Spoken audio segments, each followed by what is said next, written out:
Дорогие мои братья, позвольте мне в первую очередь передать вам всем слова приветствия от нашего муфтия шейха Ахмада Фанди. Ассаламу алейкум ва рахматуллахи ва баракату.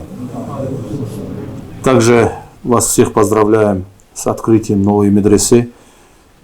Медресе, где обучаются изучению священного Корана, основам религии. И дай Аллах, чтобы эта медресе стала причиной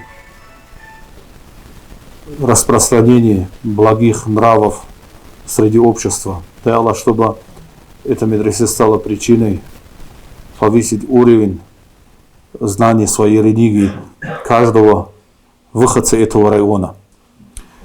Мы знаем, что Лакский район и особенно Казикумух это в истории Дагестана в целом занимает особое место.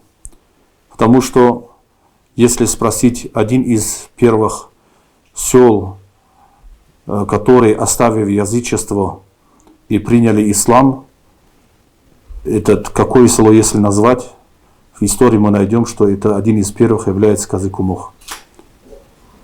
И также, если смотреть после принятия ислама, один из первых людей, кто начал переезжать на другие села и распространять религию Всевышнего Аллаха, мы однозначно найдем именно выходцы этого села и этого народа.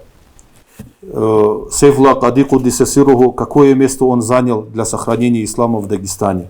Это все почему у них получилось?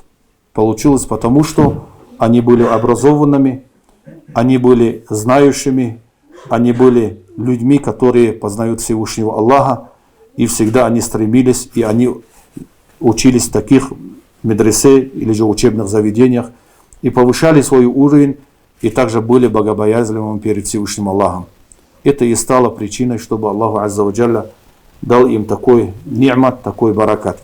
Я думаю, что для этого района, для вашего села, и особенно Казикумуха, для всех лучше будет чем-то помочь, чем-то оказать поддержку для создания этой медресе и особенно обеспечить его мутаалимами.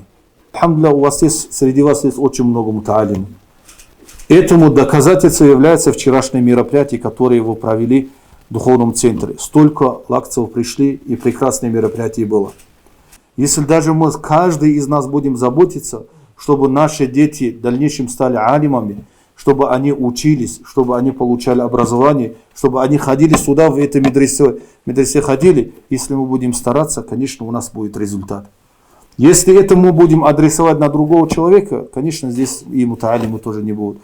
Поэтому у нас просьба и от имама, хотим благодарить каждого человека, который здесь оказал поддержку, помощь, и особенно районного имама села, каждого джамаата, и просить их, что сделано то, что необходимо, но его надо обеспечить мутаалимами. Желаю еще раз долгих лет жизни, счастья, бараката. Вассаламу алейкум ва рахматуллахи ва баракату.